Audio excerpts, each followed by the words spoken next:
This is Goku-san DBZ, and first I'd like to say Happy New Year. This is my first video of 2016, and I hope everyone out there had a good New Year's Eve and a good holiday season. And today I'm doing a special Top 12 instead of on Top 12 Sunday, which I'm still going to be doing the Top 12 Sunday, Top 12 metal hits of the 2010s. So, stay tuned for that. And today I'm doing something that was actually requested recently on Google Plus and on Facebook to do, which is the top 12 underrated / overrated bands.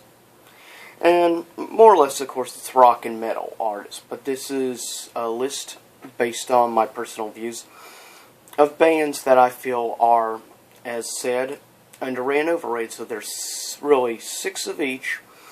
I'll list like number 6 to number 4 of underrated first, then number 6 to number 4 of overrated, then number 3 and 2 underrated, then of course overrated. And here they are. First, of course, of the underrated, coming in at number 6 is a tie between 2 bands. The first is a rock band that really got started in the 80s, though they had their biggest hits and stuff, most success in the late 80s to early 90s. And that is the awesome band Living Colour.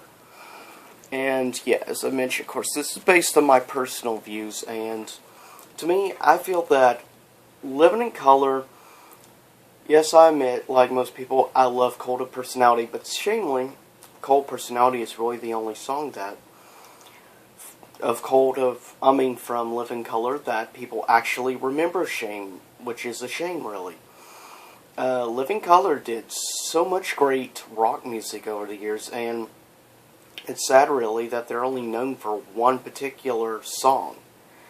I mean, don't get me wrong, it's a really great song, and it's got a good, strong political message in the lyrics. But this is a band that's done multiple songs over the years involving political ideology and stuff, involving lots of politics in their music. It's a shame that such a great band is really only remembered for one song, and that's it. And they're a really good band. And the other one tied at with Living Colour's Enigma, which is a band that is known for testing out different genres of music and stuff. Like, for instance, in the 90s, they combined, and techno was still relatively new in the 90s, keep in mind. They're one of the first bands that really experiment with techno music, and they liked combining techno and new age together. And maybe that's one of the reasons why I always enjoyed that particular band. Now, my debut to Enigma was 2 particular tracks, each from particular movies in the 90s. The first of which was the ending music piece for a wedding scene and stuff at the end of a Disney family comedy of the early 90s with Jonathan Taylor Thomas and Chevy Chase, which was really enjoyable. It was called Man of the House. It was a hilarious film. It used a particular Enigma piece called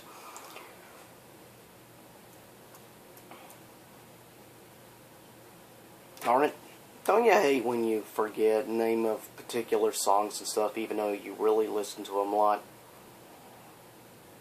But what's cool about it is they mix elements of techno, new age, and they also use like Indian chants and stuff also to it, which is what I think makes it very unique and different compared to most other music artists out there. And that's one of the reasons I enjoy them so much.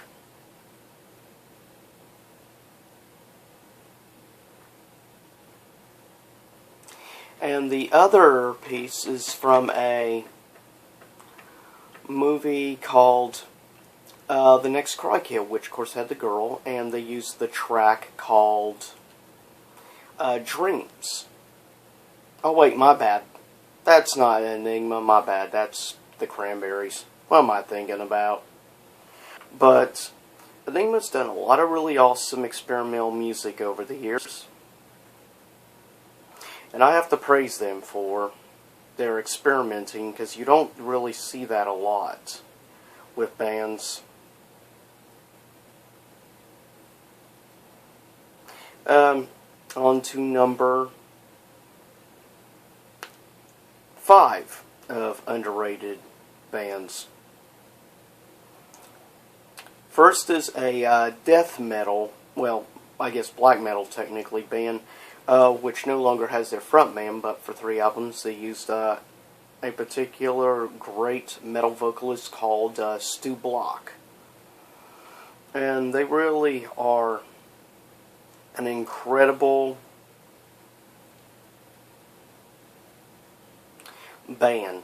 That's all I know how to put. They're really good. I'm not the biggest fan of black metal genre music, but they're a good, solid band, and it's a shame they're not better well known into eternity.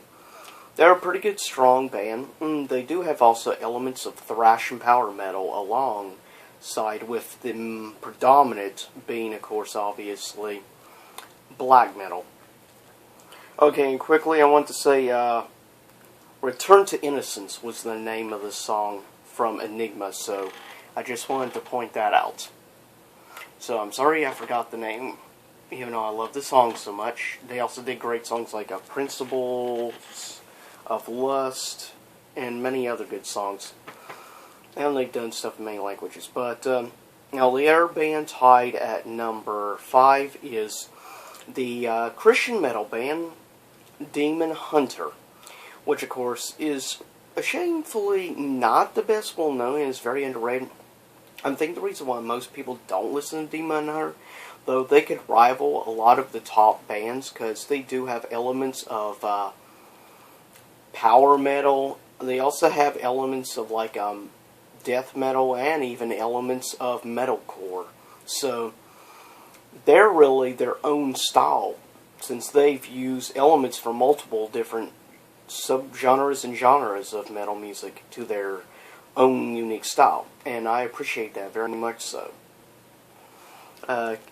Now, the coming in at number 4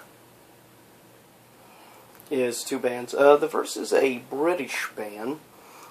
They originally were more of a grunge type style band back in the 90s.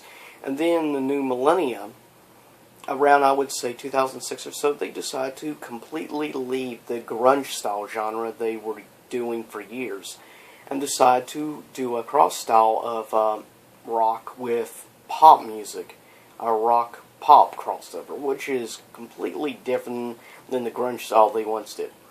And that's the name of this band is called Silverchair. Now, Silverchair may be better well known in obviously their homeland of England, but shamefully they are a very much underrated band here in America.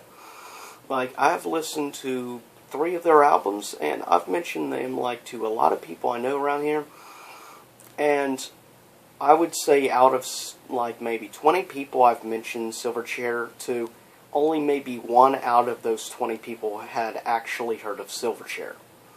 I mean, it's possible they could have heard songs by Silverchair and just not know Silverchair, but shamefully, they're a very good rock band that's very overlooked. May not in England, as I say, in their homeland, but in America here, they're definitely a very underrated band, and it's a shame, because their style is interesting, and given that they're willing to change so completely 180 from the way they were before, I admire that of a band that's willing to experiment with many different types of genres. That's why I love alternative rock so much. And tied with it is actually an alternative band. Though they're pretty well known, they are very underrated, and they're predominantly only known for their first album, though they've done like 5 albums now. And they're mainly known for one particular song from like 2004, 2005. And that is called Hate Mead. And really the only other song from that album that people know of is called 18th Floor Balcony.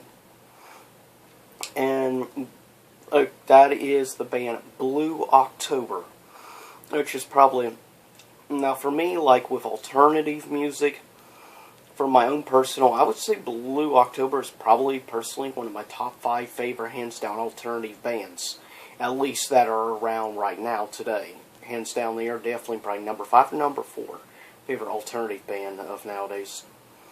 And it's a shame, like, I really do enjoy the vocalist because he's proven on songs he can do a little bit harder style and stuff with his music, with like Hate Me and things like that. Basically, the song is a very good song, and I'm happy that a song like it actually made it to the top of the Billboard charts, because it's basically about this guy. His mother passes away, and so he, like, in the music video and stuff, for instance, sees flashbacks through his life of his mother and stuff, and that's why at the beginning he's like playing a voice message on his voice recording stuff, but voicemail and stuff, to remember the things about his mother and stuff that he misses. And it's just a really good, very deep song, and that's really common among a lot of the songs and stuff. Now, people wonder why there's like blue is in the title of so many of their songs and stuff, besides being called Blue October. Well, quick little thing before I get on with, then, of course, first batch of overrated bands. Justin, the frontman of Blue October, said that Blue is the name of his daughter, so, which is why Blue's in a lot of songs and stuff, because he's singing about his daughter, like his passion and stuff for being a father and being there and stuff, and that's really cool. You don't see that from too many music artists, like showing their heart on their sleeve how much they love their daughters. Justin from Blue October, Marshall, Eminem in rap, and of course also people like Sully from Godsmack. All have done a lot of songs dedicated to their daughters. So, just thought you might be interested to know that little fact. Okay, here is the first group of the overrated bands. First up is Italian. I know I'm going to get some hate for this, but keep in mind this is my own personal views. The first of the two of overrated at number 6 is AC/DC. As I've said before, I like AC/DC. Don't get me wrong. I like some of their music. But they are very overrated by definition, because their music has never really evolved. Most of their music sounds the same over the years. Yes, they've got great songs like Back in Black. They have great songs like Shoot to Thrill. Good songs like Highway to Hell. And songs like that. But it doesn't change the fact they are overrated, because they pretty much just play always the same, like 3 strings on the guitar. There's really no evolution in their music style and stuff, or willing to experiment. They stick with strictly the exact same style music. It sounds like they just continually recycle the same music over and over and over. There's no room for improvement or evolution.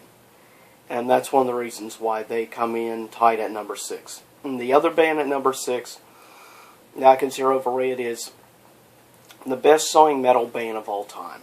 The only metal band to sell 200 million albums or more. Metallica. I know I'm going to get hate for this one. But you have to understand that, in my personal view, that Metallica is definitely a very overrated band in my viewpoint. And I'm just not the biggest fan of Metallica. I mean, I love their self-titled, their Black album, with Enter Sandman and other songs.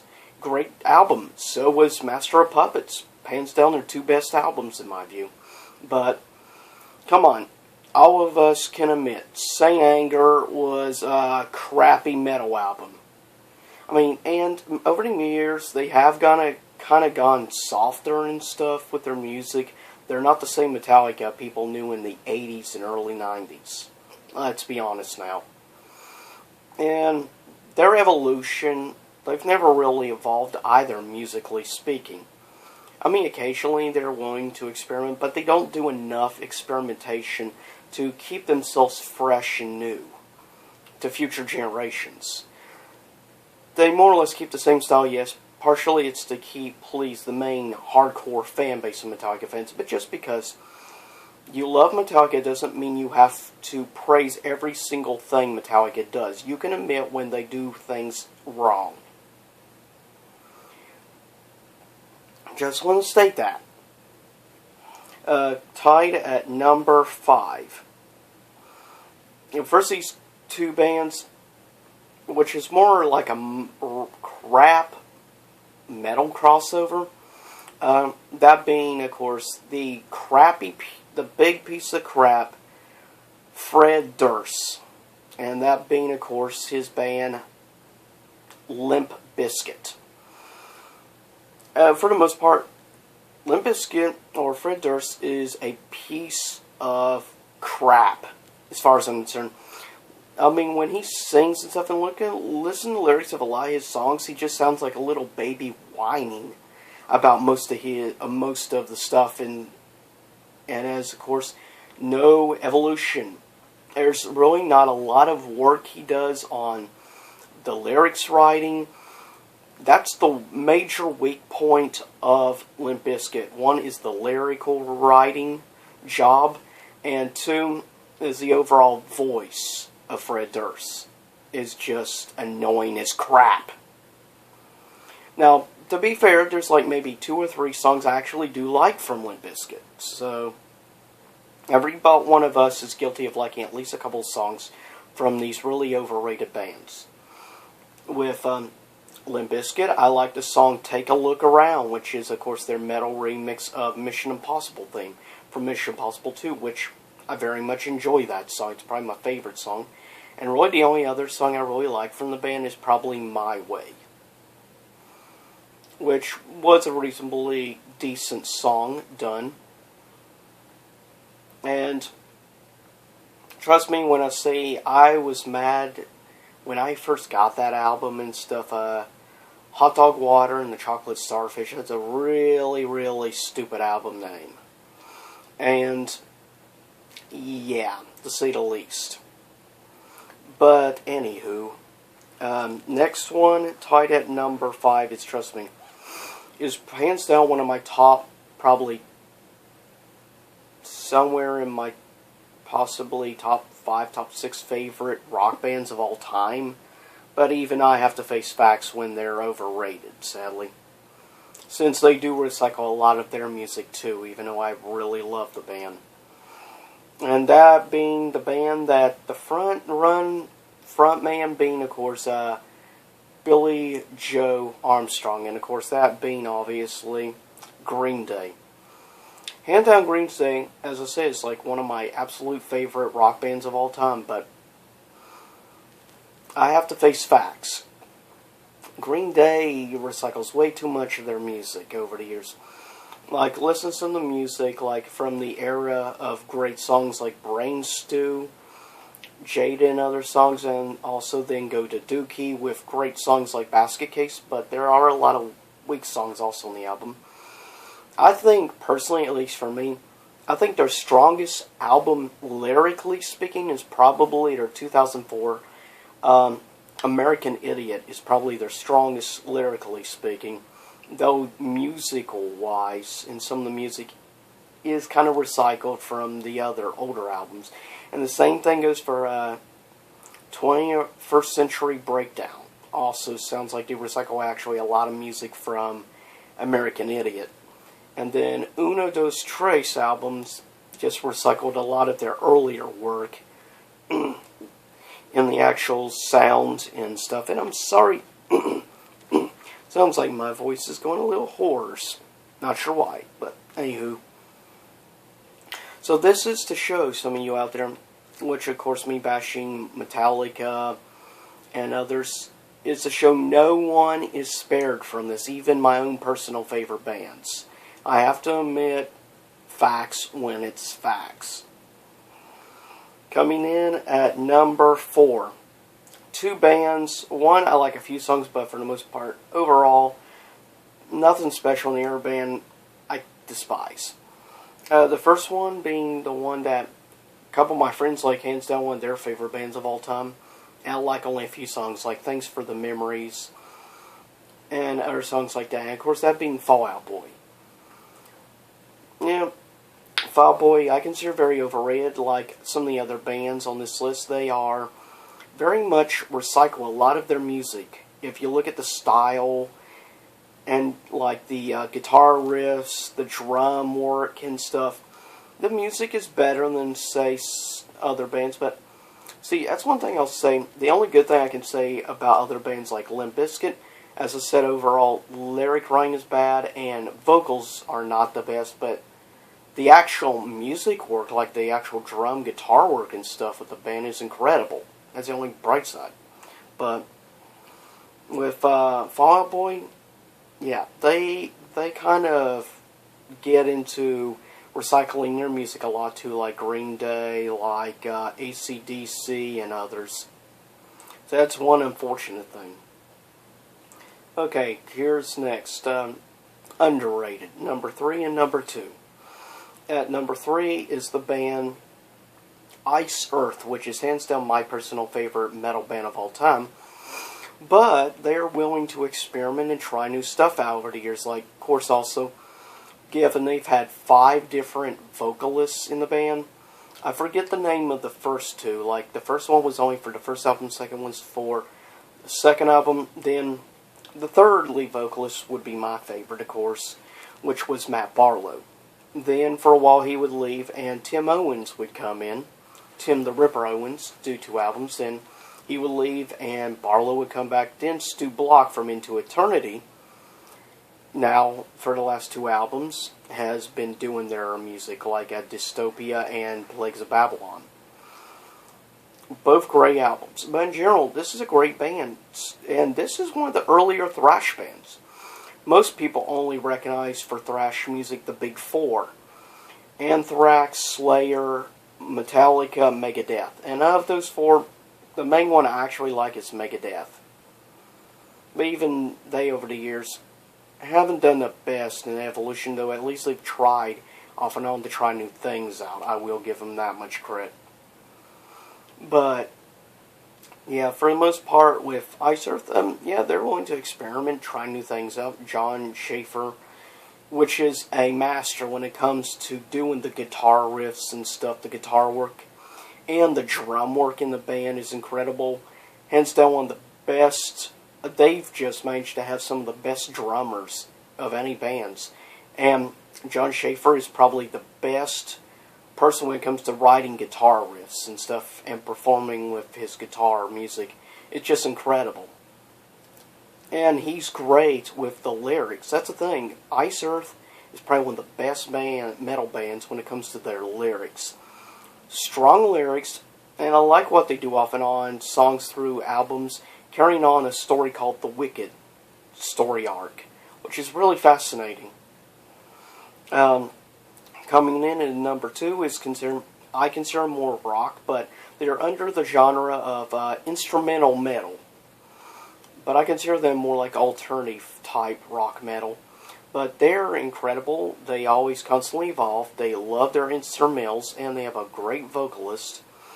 And like they've done standard like more hard rock metal type songs. They've done like soft rock songs, popish sound. They've even done some stuff mixing jazz music with rock, which is awesome, mixing saxophone and electric guitar together. Awesome combination. And that is the band called Dream Theater, which is probably one of, hands down, the most underrated bands ever. And they've been around for over 3 decades, by the way. And just so you know, prior band I mentioned, Ice Earth this year hits 31 years as a band. They've been around since, they've been around since 85. And if I remember correctly, Dream Theater's been around since at least 86, so they may be hitting 30 years this year. Now, so both those bands been around 3 decades, and yet they're very underrated. Dream Theater was probably best well known in the 90s. But luckily some of their music became known because Dragon Ball Z used a lot of their off and on use music from them in their movies. Example, The History of Trunks. They used songs like Home. They also used tracks at the end, like before they changed over the rap, and during the beginning of the ending credits and stuff of History of Trunks, they use a piece called Through Her Eyes, which is an incredible, great soft song by the band. But they are great. They also do a lot of heavy political message songs like Rite of Passage, which is a really good track, I might add. But they do, and they got a new album coming out this year, which is going to be a 2-album thing. It's supposed to be like 34 songs, I think, total. So that's incredible. And they've done a lot of incredible music over the years. Like other good songs like Sacrifice Sons, which was a heavy political message track. And here is now number 3 and number 2 most overrated bands. Coming in number 3. They actually have their very first album, by the way, and I really like this band. Their first album, that being Way Up the Fist, and that being the band Five Finger Death Punch. I like the first album, as I said. I like a couple of songs in their second album, but for the most part, after American Capitalist, they kind of lost me, because their songwriting in like the first 2 albums was decent. A couple songs here and there in the third, American Capitalist, was okay, but then the band just kind of went off the tracks downhill, lyrically speaking. They've still got some decent, like, good guitar and drum work, but that's really about it. They're very weak, and yet they're still super popular, even though their music's gone downhill in overall quality. Which is why they are overrated in my viewpoint. Number 2. Most overrated album, and it's like torture trying to listen to an entire freaking album from this band. And that is the band Buck Cherry. I despise this band with a passion. Hands down, one of the worst rock bands I've ever heard. I will never understand why people freaking like this band. I never probably will understand why people like this band. Who knows? Now here's honorable and dishonorable mentions. On the dishonorable mention side, not willing to experiment stuff and are overrated, Hinder. Next is one of my probably top 3 favorite rock bands. But I have to face facts when they are kind of overrated, and their third album wasn't the best. Creed. And then the next other 2 overrated, Drowning Pool, which went downhill over the years, and Him, His Infernal Majesty, which I'm a fan of them too. So you can't say I'm just choosing bands I hate. There's quite a few bands actually I do somewhat like on the overrated list. And the 3 underrated honorable mentions. Red, which has experimented a lot and used certain elements of like some of their earlier music kind of reminds me of Evanescence, but the vocals remind me a little bit of Linkin Park. Other 2 honorable mentions, Our Lady Peace, which really was only known in the 90s. Now they're virtually unknowns. And the other band, probably one of my top 3 favorite alternative bands of all time, The Cure. And they continue experimenting. Disintegration, hands down, is their best album, by the way. Now, here they are. Last 2. Actually, first I'm going to do number 1, most overrated. Nickelback. Yes, Nickelback, hands down, has got to be one of the... And even I admit, of course, like other bands, there are a few songs here and there I like from Nickelback. Like, there's 2 songs from Silver Side Up I actually do like. Shamefully, to admit. But yeah, for the most part, they are very much recycled. They recycle their own music way too much. As bad as bands like Green Day, AC/DC, Fall Out Boy, and others are recycling, and even Creed. they don't come close to Nickelback on recycling music. Nickelback really is not a good band, lyrically speaking, or in the music department. Even the guitar work and the drum work is mild at best. There's really nothing special to the band. It's nothing to differentiate them from any other band out there in the mainstream.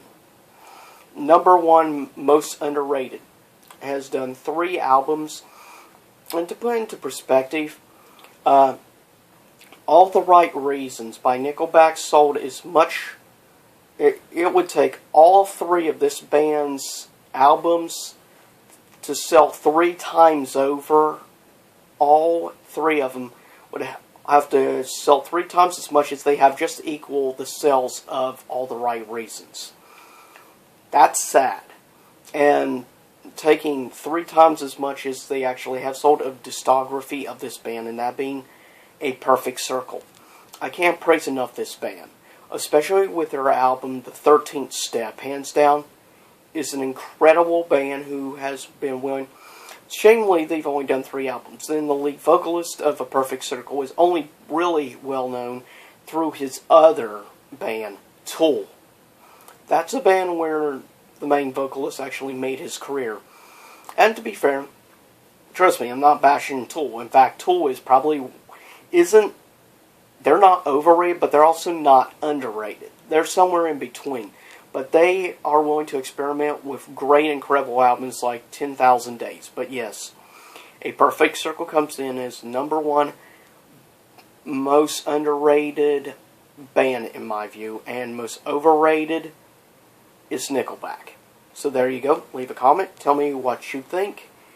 Please subscribe. Thumbs up my video. Share if you like.